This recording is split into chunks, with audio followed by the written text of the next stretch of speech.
more important than ever. Okay, thank you very much. So my talk today is not going to be about influenza, but it's going to be about software tools that we've developed to aid teaching of entomology for anybody from public health to mathematical courses to biology classes. So let me get my talk started. Have to share the screen here, and let's see where I am.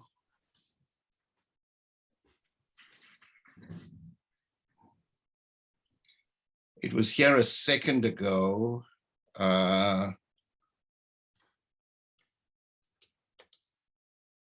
So I don't think you can, you can't see that yet. Let me see my desktop. If I share my desk.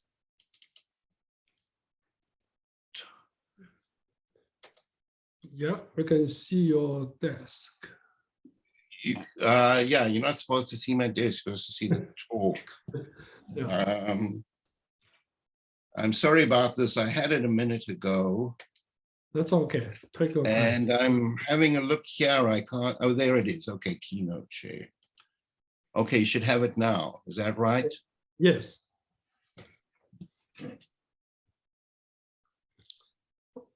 Okay, so let me. There we go.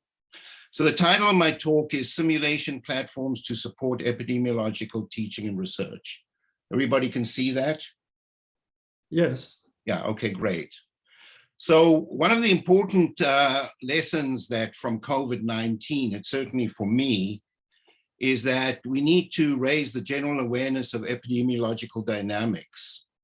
I've been quite surprised the extent to which the healthcare community itself has shown some ignorance on concepts relating to herd immunity, importance of vaccinations, and so on. And so this prompted my colleagues and I to start working on software that can be used when teaching healthcare professionals or other people, whether it's sociologists, geographers, or even people who are going to make policy or business leaders, to raise an awareness of how epidemiological dynamics unfold during the course of an outbreak. What I'm going to show you today is meant to be more of an aid to teaching rather than replacing the curriculum itself. So one of the things that are important tools that can aid teaching are obviously graphical materials. And when teaching dynamical systems, it's important to be able to demonstrate how dynamical systems unfold using simulation tools. So the goal of the work presented here is going to be to talk about the simulation tool that we've developed as an aid to teaching any aspect of basic or applied epidemiology. The outline of the talk is going to start with reviewing some of the simplifying assumptions that underlie epidemic models. Now, many of you will be familiar with these, but it's always useful just to review what we are putting into our models so everybody understands the extent to which our models are oversimplifying real systems. Along the way, I'll also talk about some of the key epidemiological concepts that we can demonstrate through simulation tools. And there's nothing better than a real live demonstration to convince a student or to teach a student something about a dynamical systems concept. And then I'm going to introduce you to two software products that my partners and I at Numerus Inc. have been working on for several years. The one product we call the NMB, or Numerus Model Builder Designer, and the other is the Numerus Model Builder Studio. The Designer is a platform for building models, and the Studio is a platform for implementing and playing these models. And then finally, I'll discuss this concept of these what we call ramps. And ramps are runtime alterable model platforms. They standalone applications. You don't need a Numerus Model Builder designer software to run them. You only need to be able to play them, but in of themselves, they're fairly powerful applications programs that you can use to demonstrate teaching concepts. So I'm going to talk about, firstly, some of the simplifying assumptions that go into SIRS, what we call plus DTV model. So the SIRS stands for susceptible, infectious, and recovered individuals, and everybody knows is the well-known acronym for the class of epidemic models that people use to study epidemics. The SIRS means that the recovered can go back to susceptibility as immunity wanes. The DTV stands for additional components in the model. The D is for deaths, because you want to monitor the virulence of the outbreak and have some sense of how your vaccination policies and your treatment policies are reducing the number of deaths. The most important assumption that goes into these models that make them simple enough to work with is, firstly, the homogeneity of disease classes. By that we mean all individuals are equal. To begin with, we have no age structure, we have no spatial structure. Every individual is equally susceptible, and every individual is equally infectious. Every individual has the same probability of succumbing to disease and dying. And we also make the assumption of well-mixed population. A well-mixed population assumption means that any individual has an equal probability of encountering any other individual, and there aren't any preferential structures. Now, obviously, in reality, there's a lot of preferential structure. For example, age classes are important. You have different subgroups mixing. You have kids going to school. You have adults going to the workplace. You have sick individuals coming to the hospitals. And this gives you a lot of structure. But to model that is a much more complicated process. And to begin with, when developing and teaching some of the basic concepts, we start off with these homogeneous, well-mixed population assumptions. We also talk about flows between disease classes. So you go from being susceptible to being infectious. If you contact an individual who's transmitted the pathogen to you, and then you can go on to be recovered. If you're in the susceptible class or the recovered class, you can be vaccinated. If you're in the infectious class, you can be treated, and so on.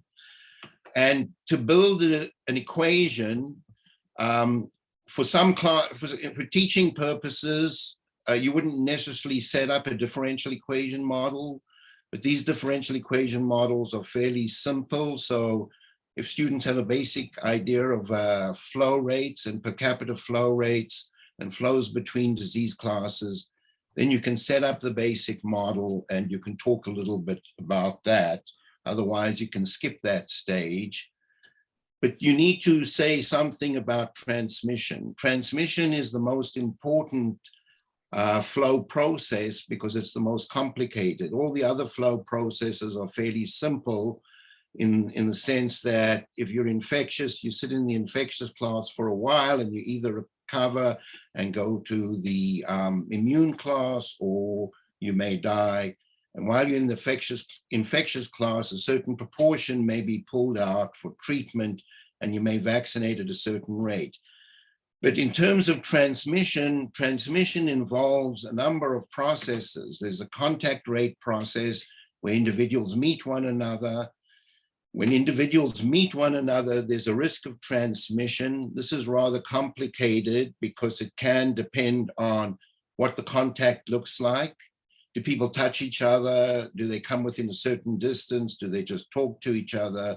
Does somebody cough on you? If it's sexually transmitted diseases, then there has to be sexual contact and so on. But one of the most important concepts here is the concept of frequency-dependent transmission. And that is the number of transmission events is proportional to the frequency of infectious individuals in the population. So you can say there's a background contact rate, and for every contact rate, a certain proportion of those will be between a susceptible individual and an infectious individual. And that proportion is given by the proportion of infectious individuals in the population, which is this frequency term. And then for each one of these contacts, there's a risk of transmission. Now, this is a very, very complicated process that is highly simplified here.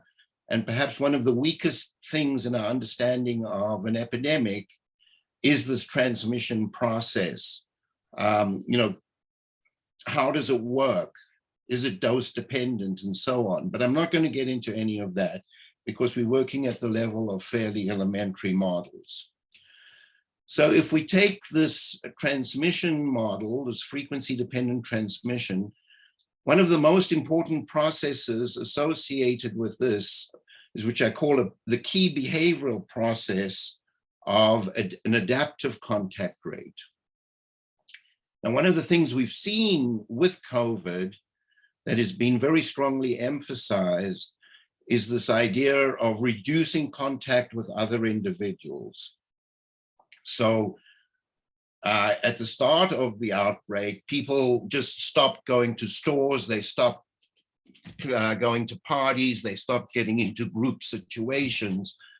And the number of contacts you would have with an individual each day was greatly reduced. There was also, of course, the efficacy of contact, which is the risk of transmission was affected by masks and things like that. But we're going to subsume the change in this rate at which individuals infect one another through what we call this adaptive contact rate. This adaptive contact rate depends on a basic contact rate, and then it's going to be a decreasing function as the proportion of infected individuals increase. Now, this looks like a complicated expression, but in fact, if you plot it, it looks something like this. It has a half contact rate reduction point parameter pk, which I call the switch point. When the proportion of infectious individuals in the population is equal to this value pk, which might be 5%, 10%, 0.1%, then this number here becomes 1, and 1 plus 1 is 2, so you reduce your basic contact rate by a half. This parameter here tells you how you go through the switching point. Do you have a big shoulder here or a small shoulder, and does it look like a step function, or is it more a gradual switch? But it's certainly not an exponential decay, which some people use. And this is rather important because the adaptive contact rate really changes the nature of the whole unfolding of the epidemic. So it's important to be able to illustrate this. And it's one of the things we've included in our model, which most people do not include into their models. So let's talk about the software implementation. I have a colleague, Richard Salter, who's a computer scientist from Oberlin. So he's really behind the design and all the coding work that's gone into building Numerus Designer. Numerus Designer is the software platform that we use where we can very rapidly and accurately construct any dynamical system we want, whether it's a continuous system of differential equations, or it's an agent-based model, or an event-driven model. And those of you who are familiar with things like Stella or NetLogo know that you can use these graphical tools to build these models. We have quite a versatile and powerful version of this that we've been working on for a long time. This is a new implementation that works, underlying the code is Java, and works much more efficiently than our earlier version on JavaScript. So we're busy developing the designer, but along the way, in developing this designer, we have the concept that from this designer, we can create what we call these ramps, which are these applications programs. And you can see here that we have this R, and we can include, we can check this box if we want this property to be, if we want this term to be included in the ramp as something that can be altered. So we can create a ramp using the designer just by building the model and then checking off which elements and which expressions we want to be included in the ramp. And then we can press this button and we get this applications program. And this applications program is the thing that we can use in the classroom. It doesn't require any other software than our Numerus Model Builder Studio to play it. And it's very simple to use, as you will see. So the ramp is a standalone applications program that can run on almost any platform, and we can run it under Windows and Linux, and we run it on the Mac. So here's the RStudio player. So once we've built programs, and in fact, at this point in time, we've built 4 versions of our model. We've built the basic deterministic SIRS model, which is useful for teaching the most basic concepts associated with an epidemic. Then we have a stochastic model, and the stochastic version of this model is important because there are a number of important concepts relating to how epidemics break out and how they eventually become extinguished. And you need a stochastic version to demonstrate that. And then we have the more elaborate versions that include the treatment and vaccination and death categories. And these are more elaborate. So as you can see, we have our studio player. And in the studio player, we can load and launch any of the ramps that are available. Here we show that I've got 4 ready to play. I can launch any one of these 4. The first one, the deterministic one, is the simplest, let's say. The stochastic version allows you to have a look at the importance of variability.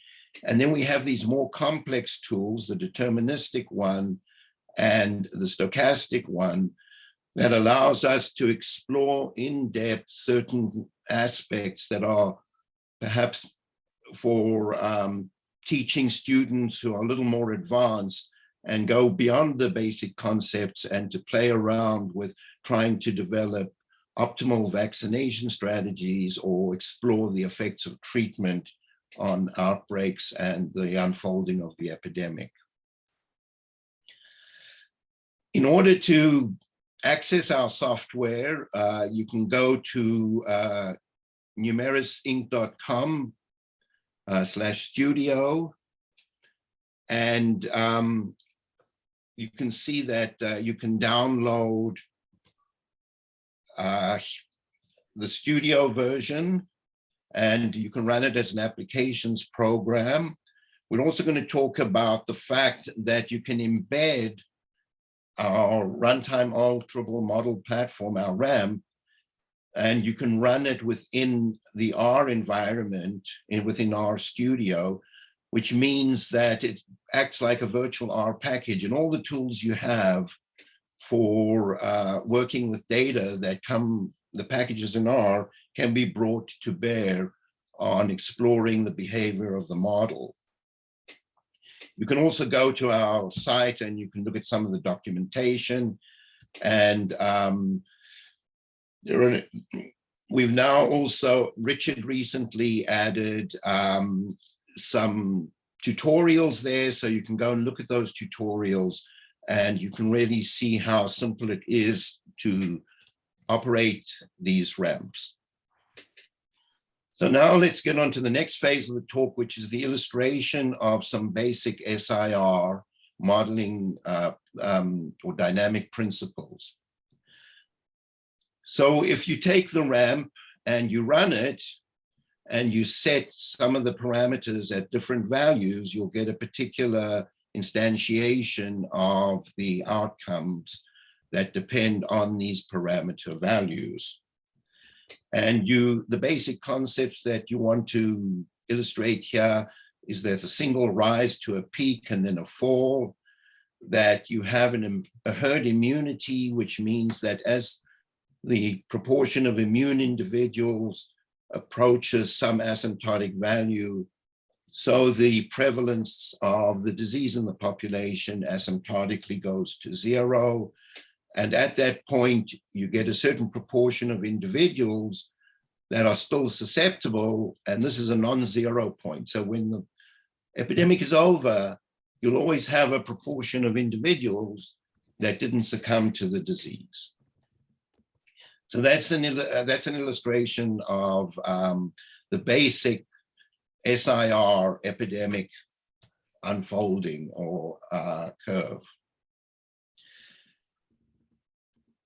Now, one of the things we're very interested in is, well, what happens if immunity wanes, and will the disease become endemic? And how will that endemicity be affected by the rate of waning? So you can play around with this. There's a parameter here called a loss of immunity rate parameter. In the basic SIR model that I just showed you, the loss of immunity was 0. So everybody once immune was immune for a lifetime, much as you get with some of the diseases like smallpox or measles. But for other diseases like influenza or COVID, immunity does wane. And so what's going to happen is individuals who were previously not immune, were immune, are no longer immune. And it's obviously much more complicated than that, because we've seen all these variants emerge. And so if you have immunity to an original variant, a new variant you may only be partially immune to, and with the waning immunity, you may become completely susceptible to that. And then you might get a breakthrough infection. So one of the things that the ramp is very useful for doing is that you can put the graphs into comparison mode, and then you can play around with these sliders, and you can do a number of runs, and you can compare the outcome. So here we'll do a first run with no waning.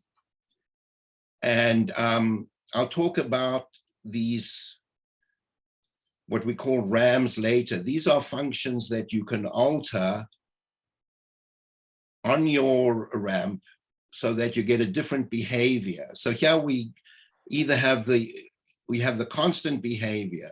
If we switch this to a 0, as you'll see, then we can invoke the adaptive behavior. And when we have the adaptive behavior, then this contact scaling constant becomes important. And if it has a value of 0.1, it means that the contact rate drops by a half when the prevalence is 10%. If it's 0.01, it drops when the prevalence is 1%. So at this point in time, we're just going to have a look at the effect of waning by changing this parameter as we do these runs. And so here you can see we change the parameter, and first we had no waning, then we would have it take 1,000 days for half the individuals to become susceptible, 333 days for half the individuals to become susceptible, and 100 days. And you can compare the different curves, and here you can see what happens to the number of immune individuals, and here you can see what happens with prevalence. And if waning is very slow, then you can see you have an outbreak, you think the disease has gone away, but a year later it breaks out again, and so on. So you can illustrate these concepts very nicely with this ramp. Then we can have a look at the effect of the adaptive behavior. So do individuals start to reduce contact when the prevalence is at a level of 1% or 10% or 1/10%? And how does this adaptive behavior, if it's strong, moderate, or weak, affect what's going to happen with the epidemic. So you can illustrate this nicely over here. We're first going to have a no adaptive response, then we're going to switch this to the adaptive response, and we're going to look at a 10%, a 4%, a 1.2%, and a 0.1%. And so we'll see what happens, and we're plotting here the proportion of immune individuals, and we're plotting here the prevalence of the disease. And again, the student can play around with these values, and the concepts can be illustrated. And so, for example, we can see that if the adaptive behavior is very strong, so that means when it's 0.1% of the population are infected, the contact rates have been reduced by a factor of 2, that the rise is much slower, but you can see that it's still rising after, this is after like nearly 5 years. If the adaptive response 1.2% is stronger, then it rises more rapidly, and you finally get to this position where you get an epidemic level of prevalence here. Well, the prevalence actually goes way down. In most of these cases, you see these recurrent outbreaks. So this can easily be explored by the students. And as I said, this is an aid to teaching dynamical concepts associated with the unfolding of epidemics. We can also use scripts to do multiple runs. So if you have a look at your ramp, you have these buttons over here, these script buttons. If you press this one, then what happens is you can write a script over here. And in order to write these scripts, you can access all the variables using what we call airport codes. And these airport codes enable you to get hold of any variable. For example, the airport code KAP refers to kappa as an adaptive contact function. Over here, XND, simulation end time, XMT, simulation method, and so on.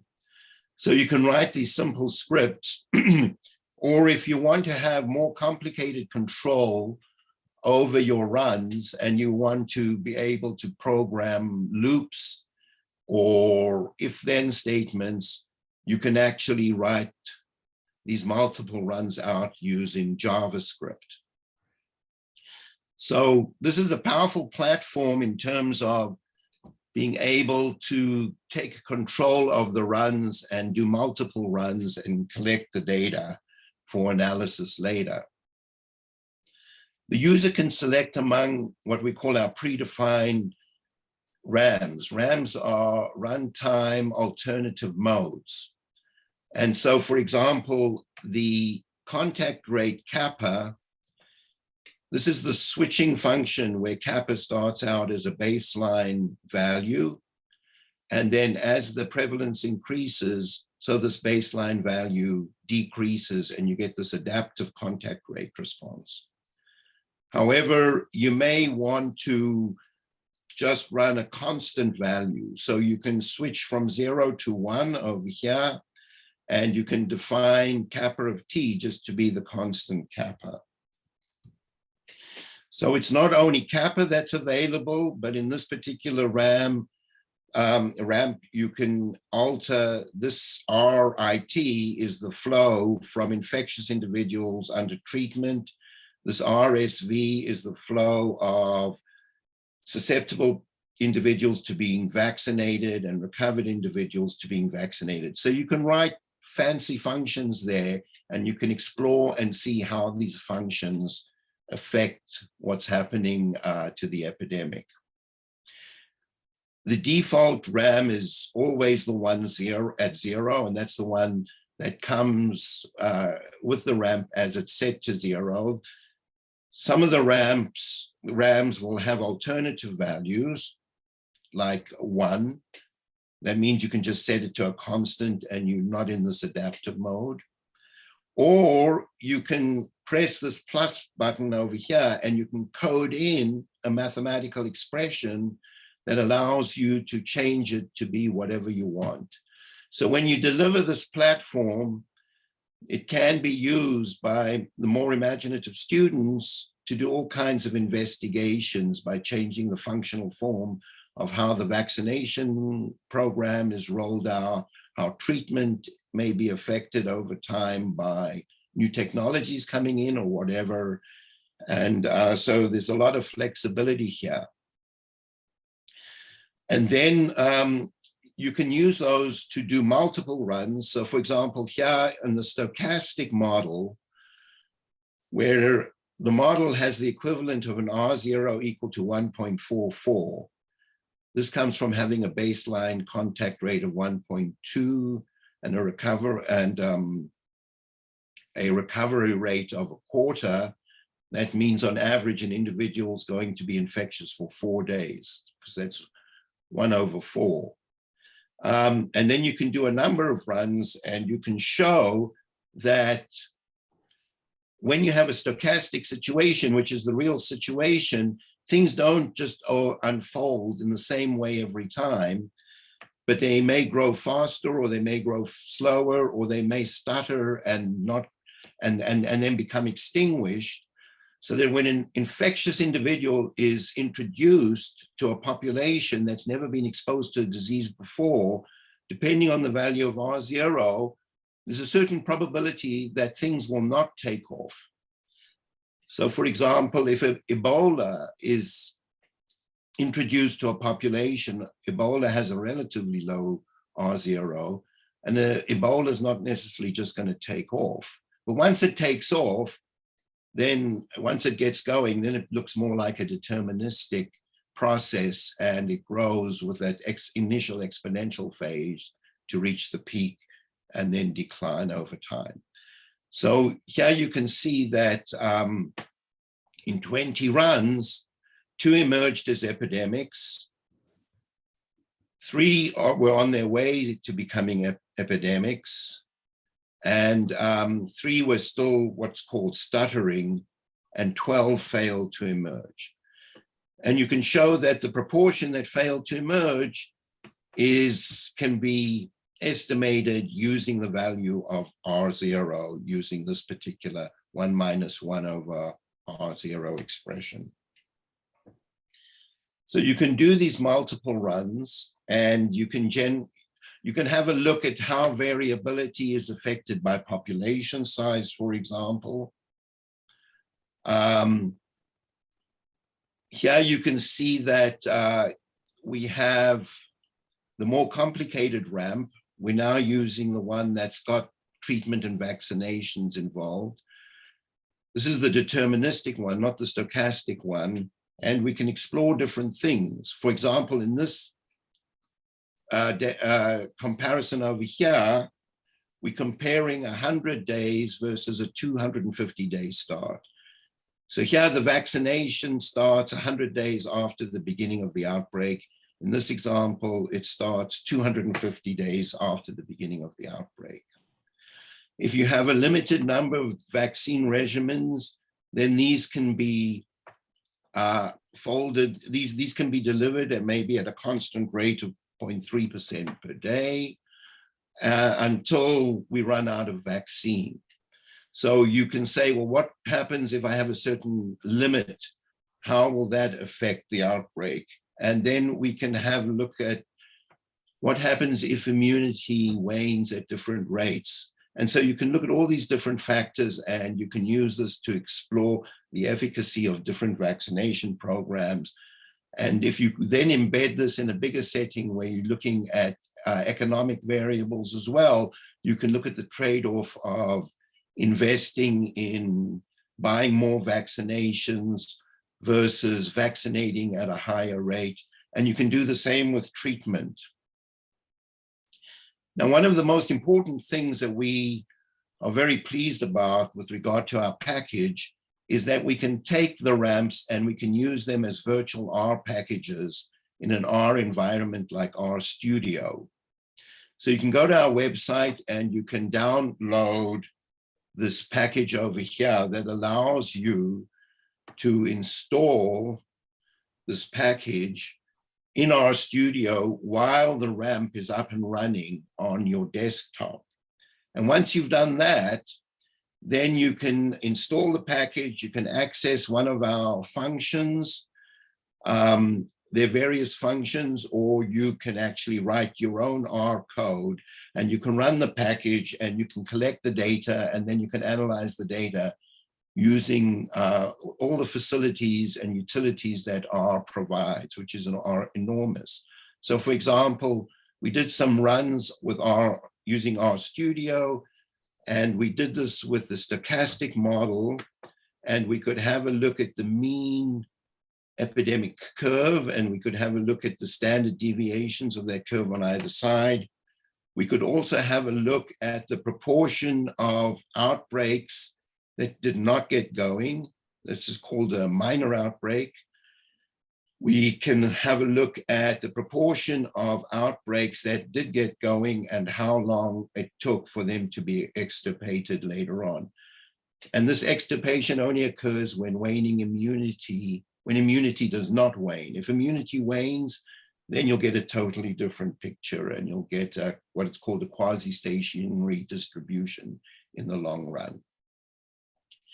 If you want to read about all the different aspects of this particular ramp and how it can be used in education, we've got a paper up at medRxiv now called Simulation Platforms to Support Teaching and Research in Epidemiological Dynamics. You can go there and download it. You can also build ramps to play educational games.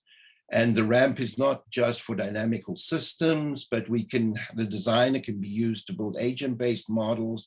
So here, for example, is a toy SIS model with some spatial structure and barriers. It's just a fun thing. You can vary the speed. You can have a look at how individuals move between boxes and ultimately infect one another.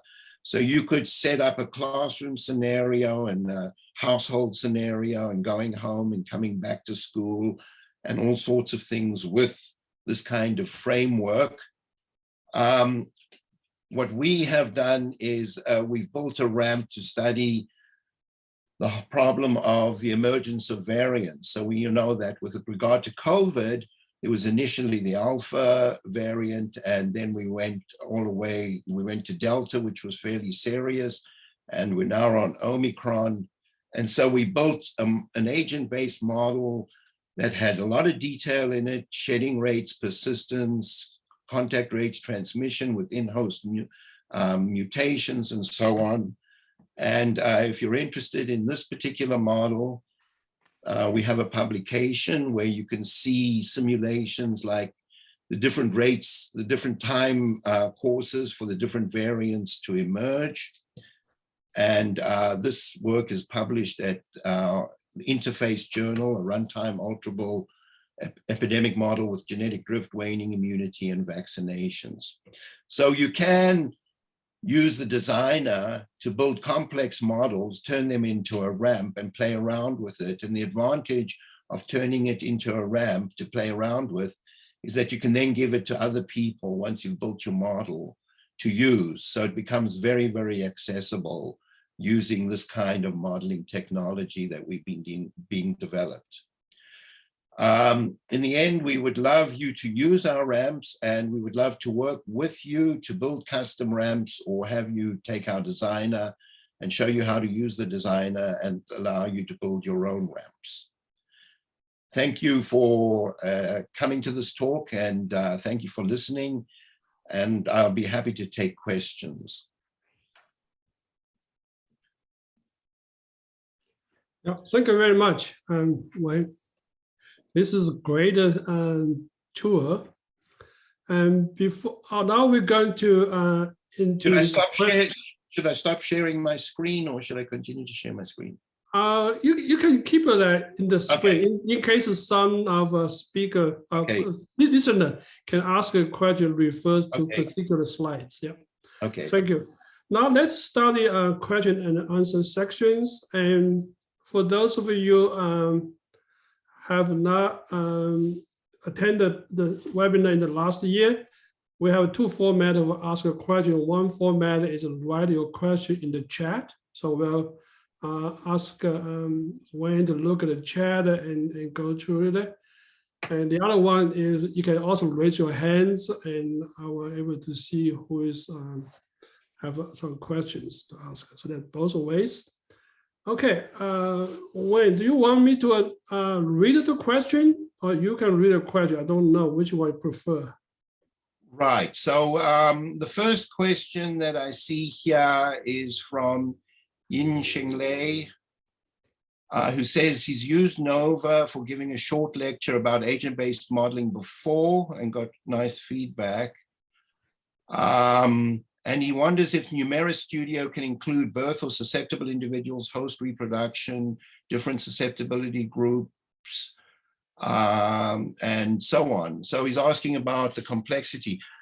So the answer is, this is a general, the designer is a general modeling platform, and we can build anything we want. And as you saw, we built this complex model that had agent-based individuals with different variants. You can put in class structure, you can put in spatial structure, you can put in whatever you want. Of course, the model becomes much more complex. And the question always is, what happens as you proliferate your model so the number of parameters in your model doesn't go up linearly with the complexity of the model? It goes up at least quadratically with the complexity of your model, because everything's an interaction. So the more variables you have, the more interacting things you have.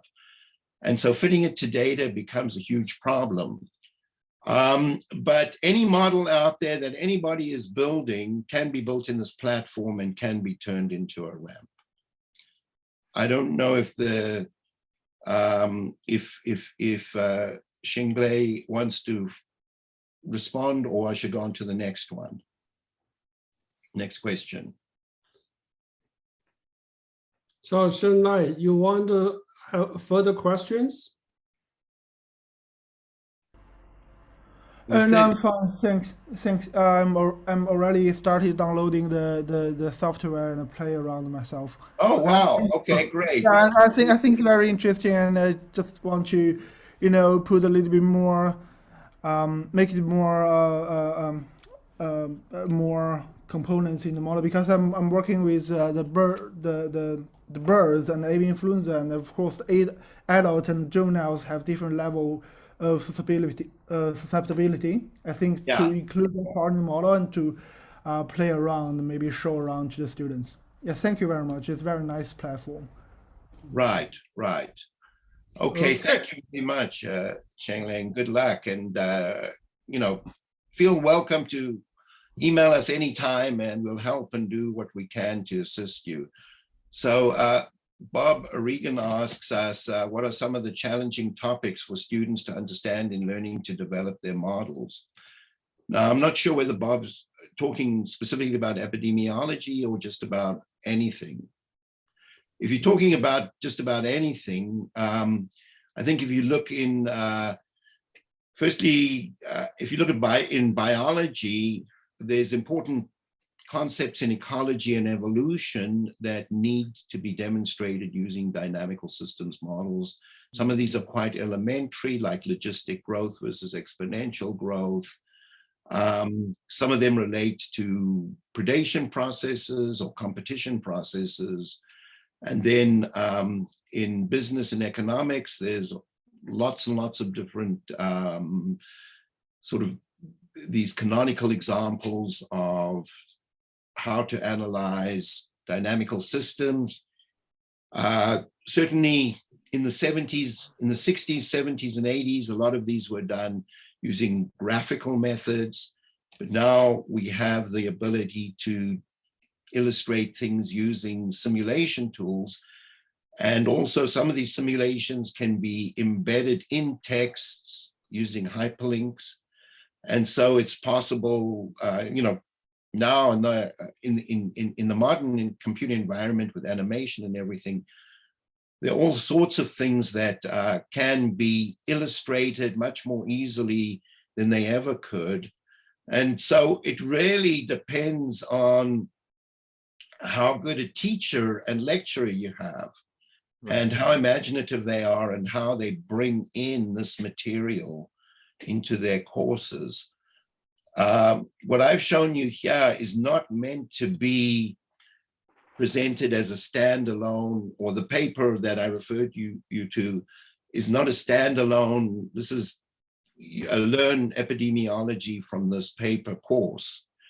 It's meant as to assist lecturers and teachers, and then it's up to the teachers to decide what sort of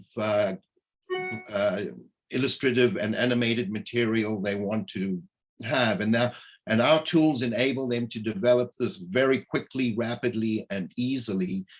And beyond that, it allows the student to start playing around with the application so that they can see for themselves and they can experiment. And there's nothing better than to learn. The best way to learn is hands-on experimentation. So, Bob, I don't know if you wanted to follow up. Yeah, there's a. I think this is fascinating stuff, and one of the biggest challenges that we have in secondary math education is creating authentic problems for kids to see a direct connection between the work that they're doing and the real world. And what you've illustrated here is something really interesting in terms of getting students to figure it out. But one of the most complicated questions that we have in math education today for secondary education is whether or not we should put calculus at the pinnacle of math education, or we should put statistics at the pinnacle of math education. And what you're highlighting is a really strong case that it should in fact be statistics, not calculus, as the height of what we're trying to accomplish with high schools around the world. So I'm kind of curious to your reaction to that, because you're making a very strong case, even though that's not the immediate point of your talk.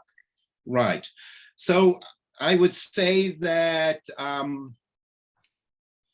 in terms of quantitative understanding,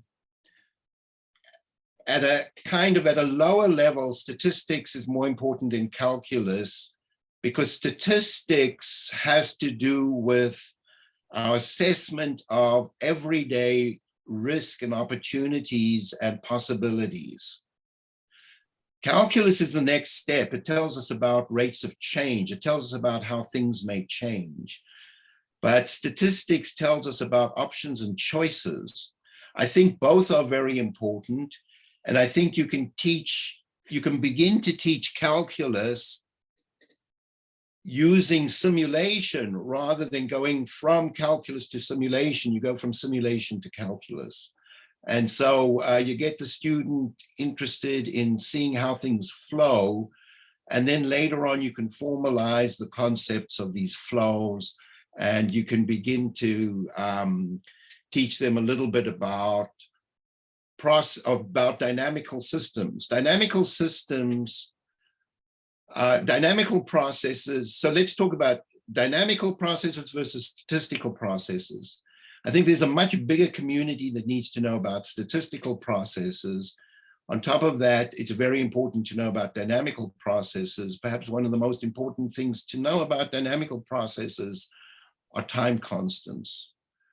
The idea that under global and environmental change, if we start reducing the rate at which we put carbon into the atmosphere, how's that going to affect global change? It's not going to affect global change tomorrow. It's going to have a time constant associated with it. And to start to switch from one mode to another involves a time constant, and that's kind of a calculus concept. And so it's very important for people to also understand that.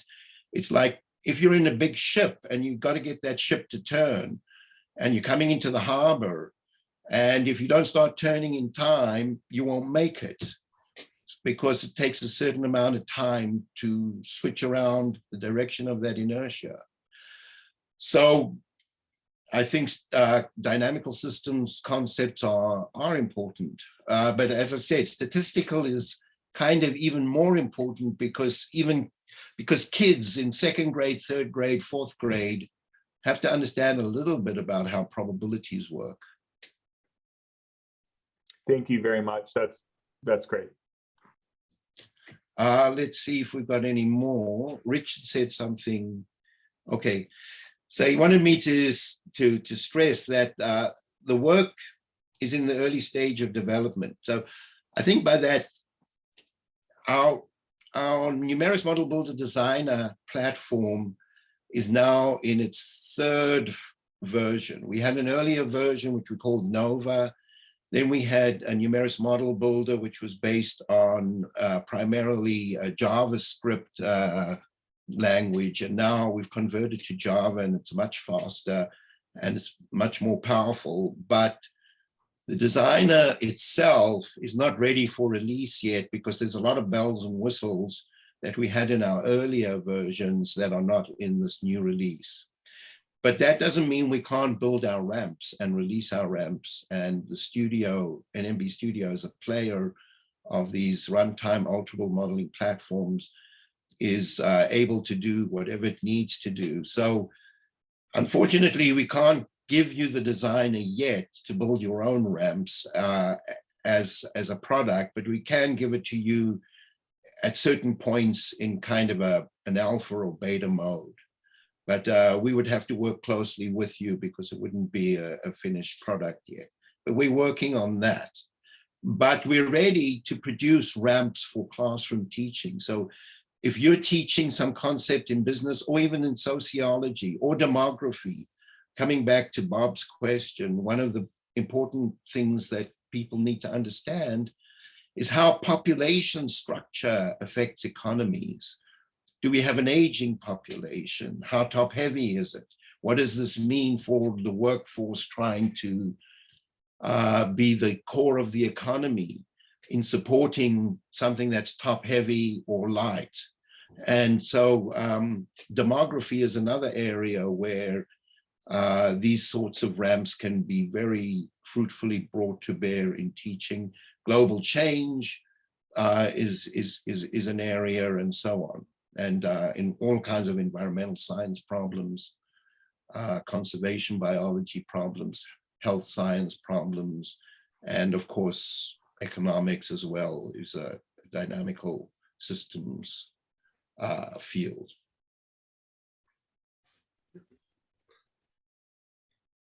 Anybody had additional questions? If not, I have my last question, short questions. Okay. This is a fantastic tool for teaching these students. My question, two parts. One part is, what's the pre-requirement for students, like what kind of background they have? And second one is, for teaching these material, what's your estimate, like how many weeks people can take this material? Okay, so again, these are aids to teaching. So for example, the very simple SIRS model where I showed, for example, this curve over here, and we ran it. Yeah, this one. If you're teaching epidemiology to public health people who don't have really much mathematics, everybody can download this very easily. You can illustrate this as a teacher, and they can play around with it, and they can play around with different contact rates and different loss of immunity rates, and they can see these curves, and they can see these curves, and they can think and talk about it. This doesn't take any mathematical background or training.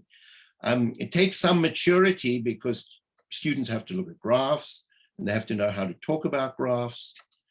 But you can certainly do this in the high school, and you can certainly do one lesson on it in a public health course. So if you take if you want to then introduce stochastic ideas and you want to go onto our stochastic model and talk about some of the stochastic ideas over here, then that requires a little more sophistication, how different runs with the same parameters will lead to different things, like, you know, flipping coins. When you flip coins, you could, I mean, this one is about epidemics, but you could just build one about flipping coins, and you could illustrate concepts about flipping coins. And you could say, if it's a biased coin and it's biased, say, 80-20, do you expect to get a string of 10 heads? And the students say, I don't know. So you say, run it for 1,000 times and see if 10 heads comes up. If it's got an 80% bias towards heads, see how often that happens. And they can start to collect data. So they can use this and they can start to collect data about stochastic processes. So there's a lot of ability to introduce these at any level. That's great. So before I have in the chat, there's a comment from Professor Doug Pfeiffer from Hong Kong. Yeah. He thanks Wayne for your excellent presentation, and the tour are amazing. So it provides a lot of flexibility to tour it. So yeah, he had to leave in the meeting, so for another meeting. Thank you again. So I think now we had 8 o'clock. It's 1 hour. I don't want to keep a lot of people to stay too long. So first of all, I would like to thank you again, Wayne, for your wonderful talk. Yeah, really appreciate it. I think we all, from this seminar, we learn a lot. We all believe the tool has greater potential for education, also for research. So in the future, we can talk more about how it can be used for study ecology and or epidemiology for avian influenza component. Yeah. Right. So I hope that we can get our influenza funding and that we can build some more complicated models that have applicability for our influenza studies. That's what I'm hoping we can do. Yeah, let's keep our finger crossed. Yeah. Okay, I think before we go, I would like to make an announcement for our next webinar. It's going to be March 8th, given by Dr. Andy Remy from United States Geological Survey. He's based on the Alaska and Science Research Center, has done wild birds monitoring work for many, many years. So he will be talking about the ecology of wild birds and the avian influenza in North America. I think given the, some of you already know, there's a few cases of avian influenza happen in the Eastern United States. So his talk will be very timely and might be relevant. So I wish everyone come to join the seminar. And also feel free to forward our information to any colleague you know who are interested to our webinar.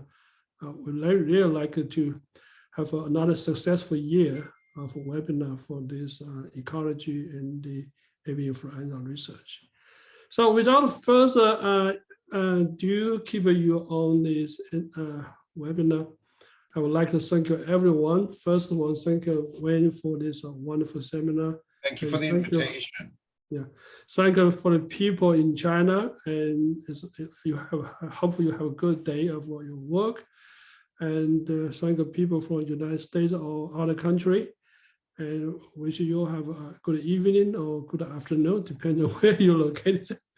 Yeah, okay. I'm looking forward to see you all in next webinar. Okay. Right. Thank you, everybody, for attending. Bye-bye.